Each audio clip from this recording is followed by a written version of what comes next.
Hey everybody, Steve here. Welcome to the second video in my Radiomaster TX16S series. In the first video, we kicked things off by adding a new model and binding it to a receiver. Alright, so for the purposes of this video series, we're going to be using the FrSky D8 protocol. We've got it bound to a quadcopter, and the flight controller software we're going to be using is Betaflight. So even if you're using a different protocol, I still feel like you'll get some good use out of this video series, because the primary focus here is going to be learning how to use OpenTX, which is the firmware that runs on the TX16S. By the end of this video series, we're going to take a deep dive into most of the menus in OpenTX. And using the example that we're going to use, I feel that by the end of the series, you're going to have a pretty darn good idea on how to use the vast majority of the functions of this radio. So, without further ado, let's get started with video 2, where we add functionality to the model that we've already added to the radio. Alright, so you may recall from the first video that we added a model and we bound it to our radio. But the reality is that we really didn't do much of anything at all because we just followed a wizard, and the wizard actually did all the work. Let's start off by taking a look at what the wizard did. And in order to do that, remember this silver button here is model, this one here is system. So what we're going to want to do is we're going to want to get into the model, so I am going to long press it. Now when you long press it, across the top here, you've got all the pages that are involved in the model setup, which is model setup. We've got flight modes, inputs, mixes, outputs, curves, global variables, logical switches, special functions, custom scripts, and telemetry. We will eventually tackle these screens one by one in this video series, but for right now, things that are going to be the most interesting to you are going to be inputs, mixes, and outputs, okay? Alright, so inputs are just that. They're inputs. And what the heck does that mean? Well, we as users need a way to interact with the radio. And the way that we interact with this radio is either with stick movements, okay, or switch flips, okay? That is the way that we interact with this radio. We tell the radio what we want based on either a stick or a switch. So let's take a look at the inputs. Okay, so the wizard set this up for us, and what the wizard set up was the minimum requirements that we need to fly, which is an aileron, an elevator, a throttle, and a rudder. And you know those as essentially stick movements, okay? Throttle and rudder,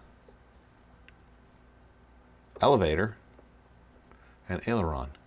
So now let's take a closer look at what we've got here. And if you look at these pictures, these are all sticks. They're actually sticks. And what the radio has done is it has defined the aileron stick, the elevator stick, the throttle stick, and the rudder stick. And let's take a closer look at what that looks like. Okay, so the source in this particular case is the aileron stick. The aileron stick is hardwired into the radio. The aileron stick will always be the aileron stick, okay? And all we've done here is give it a name that we can recognize as humans. And the input name is aileron. The rest of the stuff you don't need to worry about quite yet. But if we back out of this menu, I will address the 0 through 8 that you're seeing here, because those are the 9 flight modes. And as multi-rotor pilots, we're not doing anything with flight modes, okay? That's what inputs do.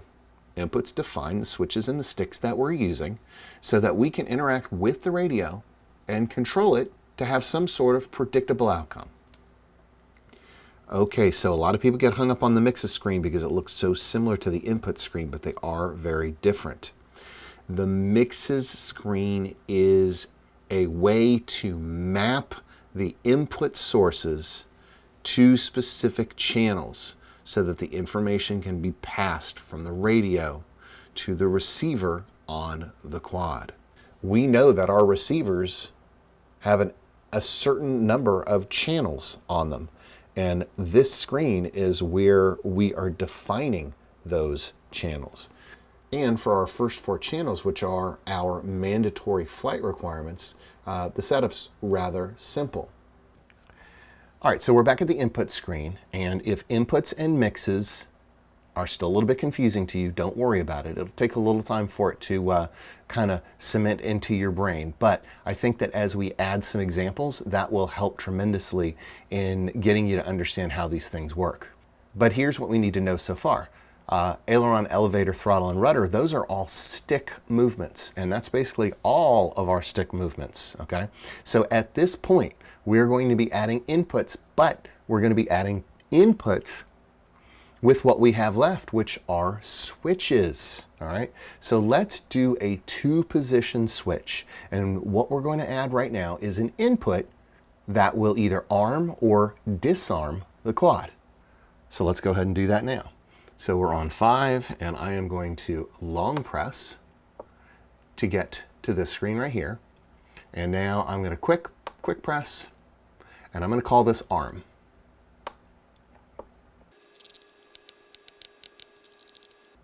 We are also going to work on a methodology that's going to make all of this data entry much, much easier. All right, so arm, always nice to give ourselves some clarification as a line item. All right, it's decision time. We need to pick, what do we want our arm to be? Well, arm only has 2 positions, arm and disarm, which is basically this stick right here and this stick right here. And if you notice, this stick right here doesn't hold in a position. It's just kind of I don't know what to call it, but it snaps back into place. We're going to actually use this one for our buzzer later, but this switch right here is a nice 2-position switch. Okay, so we're going to use this switch right here as our arm switch, and that guy is SF. These are 2-position switch. All right, and that's going to be in the disarmed position, and that will be in the arm position. You can make it backwards if you want. It doesn't matter. We'll take care of that in Betaflight. But SF is going to be our go-to for our arm switch. All right, so the field has the focus right now, but it's not selected. Now it's selected, and check this out. If I flip the switch, I don't even have to scroll through the menu, because if I flip the switch, it'll select it for me.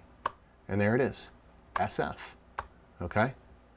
And now I want to go ahead and do that, hit enter, and I am done.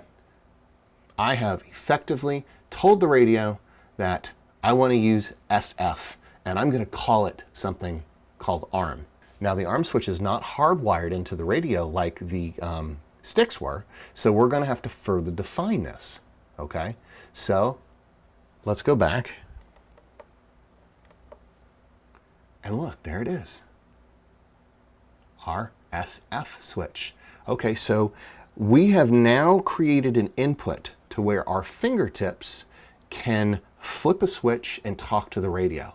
But what do we need now? We need the radio to talk to our receiver, which is on our quad.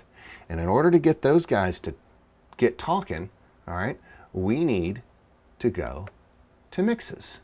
So let's add a mix, and we're going to make that channel 5. Okay, so the channel that we select is arbitrary. We can make it whatever channel we want. I'm just going to take the next one in sequence, and that kind of makes sense to me. So channel 5, I'm going to long press, and I'm going to give it a name that I can understand.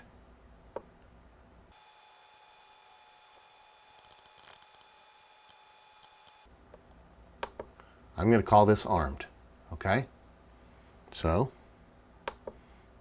now I can scroll down. So now I'm saying that this mix is going to be armed, and it's going to be using the source, which is the arm, okay, which we've defined as SE. Now, if we come down here, we can further define this. We're going to come down here, and I'm going to select switches, and if I throw the switch, SF, it now says SF in the down position is armed. That would make armed in the SF up position. But let's go ahead and make SF in the down position armed. Now, stay with me here for a second. All right. Now, I'm done. I'm going to go back a screen. All right. And check this out. Because I want two options for my arm switch, I need to define another one. And overall, it's going to be rather similar. So if I hold down this button right here, I can copy it. And where am I going to put it? I'm going to put it right here. Okay? Meaning channel 5, meaning I want it also on channel 5. Okay, so now I've got the exact same thing. So I need to go in here by long clicking and editing. Okay? And I'm going to change the name. And this one is going to be disarmed.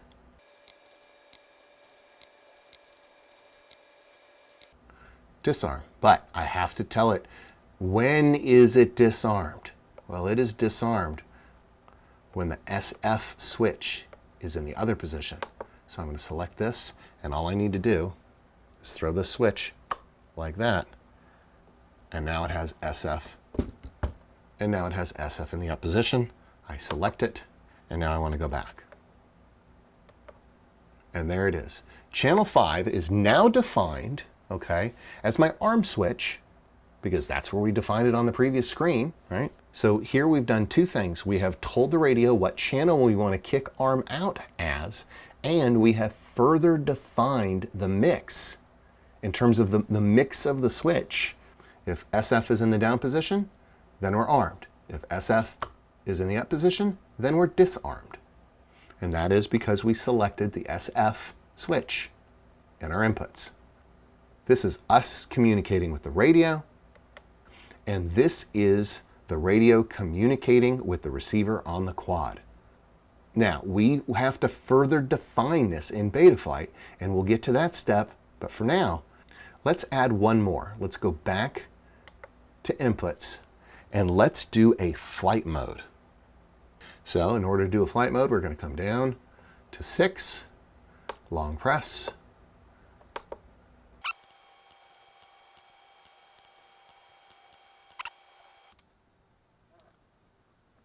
Okay, so flight mode. Flight mode is going to be a matter of preference. You can basically select whatever switch you want to select. Personally, I'm used to flight mode being right here on SG, so that's where I'm going to put flight mode. And essentially, Betaflight has 3 flight modes. There's going to be the easiest, which is angle, then horizon, then acro. Okay. All right, so I'm going to go to the next field here. And all I have to do is flip the switch. So there's SG, so SG is now selected. And I can back out of this. Once I make that selection, I can get out. And check it out. Flight mode is now set up as an input on SG. So the next thing I want to do is I want to go to my mixes, and I want to add the 3 mixes that I'm going to need for my SG switch, which basically means I'm going to need one for angle, one for horizon, and one for acro. So I'm going to come down to 6 and select it. And now this mix name, this is the first one. This is the one that I want to name angle mode.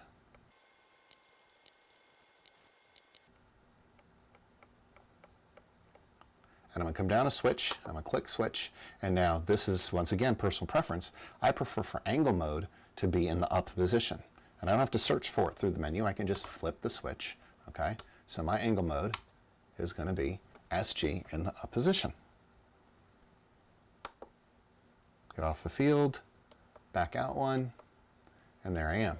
So now that I have that, I can just copy that twice. I'm going to select it, I'm going to copy it, and now I have to select where I want to put it. So I'm going to insert after, like so, and now this one is going to be for horizon mode.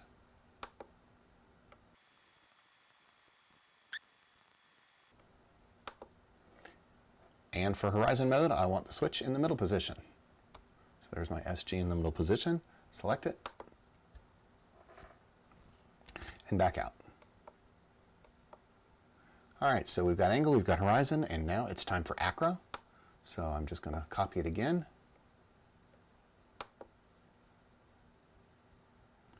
I got to remember to insert it, insert after. And this is going to be acro. And my switch selection is going to be when the switch is forward. SG is forward, or down, I guess. Down is a better way to put it. Select it, go back twice. All right, so check it out. We have created 3 mixes for our flight modes. So now real quick, I'm going to do one more for the buzzer. And I'll just speed up the film as I go through it because I think you get the idea. All right, so to recap what I just sped through real quick, I just made another switch, the SH switch for the buzzer. That's the one with the toggle. And if I go to mixes, come down. I only included one because this is the unique switch on the radio that is a toggle. So the default is when the switch is in the up position, so I only needed one for the down position. So that's that. Okay, so at this point I hope you have a better idea of inputs and mixes, and we're going to move on to outputs. Outputs. Good news on outputs is that we don't have to worry about that right now. We're really not going to be doing anything with outputs as of yet, so we're going to put that off until another video. All right, so if it hasn't gelled yet and you're still confused, you're like, something's missing here, then you're absolutely right, something is missing here. We need to further define all this stuff in Betaflight, and that's what we're going to do now. All right, so here we are in Betaflight on our receiver tab, and our quad is plugged into a battery, and you'll notice that when I move throttle works good, and our rudder works good, but it's our rudder. And here we go with our pitch working good. That's our elevator. And our roll, which is our aileron. Everything's working good. Now, if you remember, the wizard set up the first 4 channels for us. That's channels 1, 2, 3, and 4. What you're looking at right now is an FrSky D8 receiver. So we only have 8 channels on this thing. It's a little bit older, but it'll be fine for doing the things that we need to do. Now, if you remember, we added a channel 5, a channel 6, and a channel 7 on the radio. So let's go put that to the test. Channel 5 we added as an arm switch, and we put it back here on this 2-position switch. So let's see if 5 comes in as aux 1. And it does. It's either on or off. All right. The second one that we added was our 3-position switch for our flight modes, and let's see if that pops up on aux 2. And there it is. And as you can see, it moves about 33% of the way each time because it is a 3-position switch. Okay. Now, third thing we added was a buzzer back here, 2-position switch, and it was either on or off. So because we predefined that stuff in the radio, it is showing up here. I can move any of the rest of these switches, and aux 4 is not going to do anything until we predefine it in the radio. If I were to try to summarize everything and bottom line it for you, on the input screen, that is the communication between your fingers and the radio. On the mixing screen, that is the communication between the radio, mapping it into channels for your receiver. And this, in Betaflight, is essentially the signals going from your receiver to the flight controller so that the flight controller knows what to do. So it's basically a handshake and then another handshake. Mixes map the channels, and then here in Betaflight, we're further defining it so that Betaflight knows what to do with it. So let's take a closer look at the next step. All right, now it's time to take a deeper dive into Betaflight. One more place to define the stuff, and that's going to be in modes. We need to set up the modes. So let's go ahead and do that now. First thing that we want to do is our arm switch. So we're going to add a range here. So watch what happens when I flip the SF switch, which is the 2-position switch that we selected for arm. See the little orange cursor? It shoots across the screen. Okay? So what we want to do is we want to define armed as when this guy is over here in this range. And there it is. Okay? So now the thing is armed. Now it is disarmed. And we can go ahead and hit save. Now that we've hit save, look, it's warning us that we're in the armed position. Okay? So that one was pretty simple. The next one that we did was, let's go ahead and add a range for angle. And remember, this one's going to be aux2. That's going to be our angle. Let's see how far it travels to get to horizon. Okay, so horizon is right smack dab in the middle. So let's go ahead and add a range for horizon, and there it is. And because acro is the default flight mode in Betaflight, we don't have to actually add one. All right, so check it out. Angle is highlighted because I'm in angle mode. I'm going to throw the switch to the center. I am now in horizon mode, and now I'm going to switch it to acro. So now neither one of those are highlighted because the default mode is acro mode, and we don't need to set one up for acro. All right, so we did one more switch. We did a beeper, so I'm going to go ahead and add a range for the beeper. And which one was that? That was aux3, I believe. Let me test it. Yep, aux3. All right, so now we want this beeper to be on when we're pulling the stick towards us. So there's pulling the stick towards us. When I let go, it's off. When I'm pushing or when I'm pulling on it, or pulling towards me, it's on. And I've got to hit save. And now when I do this, beeper lights up. And as you can tell, in terms of the mappings, there are lots and lots and lots and lots and lots and lots and lots of things that we can do here. We're just doing the basics for right now. And then one thing that I like to do from a personal standpoint is hide the unused ones. So we have gone from inputs to mixes into Betaflight, where we further defined everything. And now we have taken the information all the way from our fingertips all the way to the flight controller on the quad. The code on the flight controller is going to basically communicate with the ESCs, which are the electronic speed controllers. They are going to tell the motors how fast to spin, and the quad is going to fly. All right, we have covered a ton of ground in this video. If it's still a little cloudy in your head, go back and watch this video one more time. I guarantee with the information that you're armed with at this point, when you go through it again and see it again, you're gonna have some aha moments. And I think it will click for you. Now, we are in a situation where we can flip a switch and be in a flight mode, but what if we get bored with angle mode and we're in horizon mode and things get a little squirrely up there and we want to flip it back to angle mode and we accidentally pull it towards us and put us in acro mode? Well, things are going to get a lot worse for us because acro mode is much harder to fly in than either of the other two. Okay, so what we're going to do in the next video is we're going to add audio cues so that when we change or flip our switch, say for example, flip this switch, it'll say horizon mode. And when we flip it again, it'll say angle mode. We flip it again, it says horizon. We flip it again, it says acro. We can also do our arm switch to where we flip it and it's armed, it will say armed. And when we disarm, it'll say disarm. We can do the same thing with the buzzer, okay? I'm gonna go ahead and tell you right now that audio cues are the single best thing that you could possibly do to make sure that you don't have an unnecessary crash. It is so reassuring to be able to flip a switch and know that you flipped the switch correctly, and knowing what mode you're in or whether you're armed or disarmed.